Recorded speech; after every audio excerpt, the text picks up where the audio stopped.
Did you know that a single thread of silk, a commodity we often take for granted, was once worth its weight in gold? That's right, this delicate thread not just draped the royals but also spun the wheel of the world economy.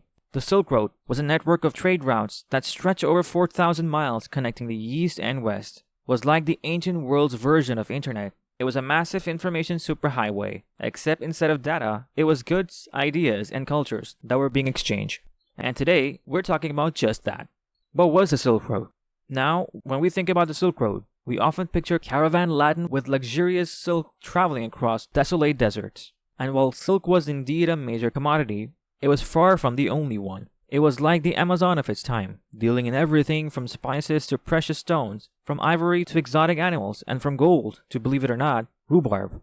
It was once considered as precious as silk in some parts of the world. Apart from being a marketplace, it was also a melting pot of different cultures and ideas. As traders traveled along these routes, they brought with them their beliefs, their languages, and their ways of life. This led to an unprecedented level of cultural exchange, like Buddhism, which originated in India, spread to China and other parts of East Asia, primarily through the Silk Road.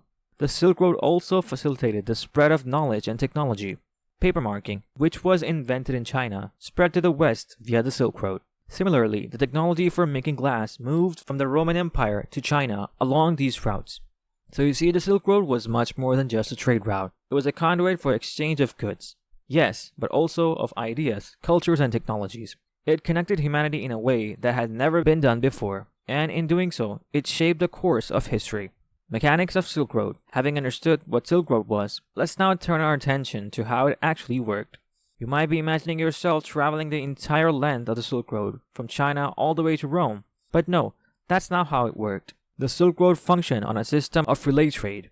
Goods were passed from one trader to another like a baton in a relay race. So as a relay, you would travel a certain distance along the route, sell your goods to another trader, and then return home. The trader would then carry the goods further along the route, and so on. This system of relay trade was pretty efficient, but let's not stretch it. There were challenges.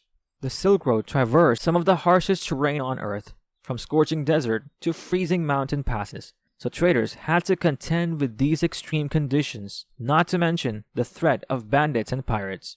Thanks to the role of caravans, the Silk Road thrived despite these challenges. These were groups of traders who traveled together for safety. They were often made up of camels, the ship of the desert. These hardy creatures could withstand the harsh desert conditions and carry heavy loads, making them the ideal mode of transportation. Typically, a caravan could consist of up to 1,000 camels, each carrying as much as 500 pounds of goods. Apart from camels, there were horses, mules, and even yaks were used, depending on the terrain. These animals were often fitted with special saddles to carry the good. These saddles, known as pack saddles, were designed to distribute the weight evenly, preventing injuries to the animal. Now leading these caravans were the nomads. They were the ones who knew the routes and safe passages, the oases, and the dangerous terrains. They were the guides, the protector, and the traders. Nomads lived a life on the move, herding their animals from pasture to pasture. This lifestyle made them experts in travel and survival. They kind of knew how to navigate deserts, the high mountain passes, and the endless steeps, and they used this knowledge to guide caravans along the Silk Road. You can say the journey was slow and arduous. A caravan could cover about 20 to 25 miles a day, meaning a journey from China to Rome could take up to 2 years, but the promise of profit made it worth the risk.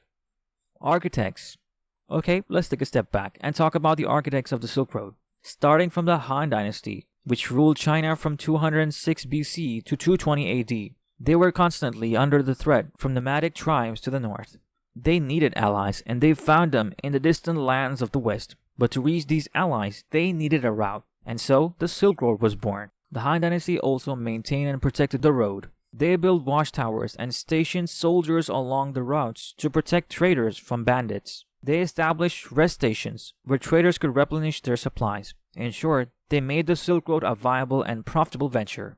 Along important trade routes was Royal Road, stretching over 1,500 miles. It connected the city of Susa, near the Persian Gulf, to the Aegean Sea. It was the longest road to the ancient world, and it played a crucial role in facilitating trades and communication within the Persian Empire. The Royal Road was also a symbol of Persian Empire's might and sophistication. The road was well maintained, with regular stations providing food, shelter, and fresh horses for the king's messengers. It's said that a message could travel the length of the road in just a week, a remarkable feat for the time. Marco Polo. Among the many travelers on the Silk Road, there was one single one whose journey along these ancient routes forever changed the world. His name was Marco Polo, a Venetian merchant, explorer, and a writer who traveled along the Silk Road in the 13th century. His journey, which lasted a staggering 24 years, took him from Venice all the way to the court of Kublai Khan in China. Marco Polo was one of the first Westerners to travel the Silk Road to China and return to tell the tale. His accounts of his travel, compiled in The Travels of Marco Polo, introduced Europeans to Central Asia and China, eventually sparking curiosity and, you can say, inspiring others. You might be surprised to know that it was not just distance that made Marco Polo's journey so remarkable, but the depth of his observations. He didn't just pass through the lands he visited, he literally immersed himself in their cultures. He learned several Asian languages, adopted local customs, and even served as a government official in the court of Kublai Khan. Marco Polo's detailed accounts of his travels provide a fascinating and very exciting glimpse into the cultures and societies of the East during the 13th century. He wrote about the wealth and grandeur of the Chinese civilization, the custom and traditions of the people, and the exotic goods and technologies that were unknown in the West. Marco Polo marveled at the use of paper money in China, a concept that was unheard of in Europe at the time. He wrote about the efficient postal system and Grand Canal system, the production of porcelain, and the use of coal for heating and cooking. These accounts challenged the Europeans' perception of the East as backwards and uncivilized land, painting instead a picture of sophisticated and advanced civilization. Economic impact. Apart from being a trade route, the Silk Road was an economic lifestyle for many countries. Cities like Samarkand and Bukhara grew wealthy from the trades that passed through their gates. They became centers of cultures, learning, and innovation. It boosted local economies and led to the rise of prosperous cities. To give you an idea, during the height of Silk Road, the city of Palmyra's income was estimated to be around 10,000 pounds of gold annually. An interesting fact here is that during the same time, a pound of silk was worth more than a pound of gold in Rome. I mean, wow. The legacy.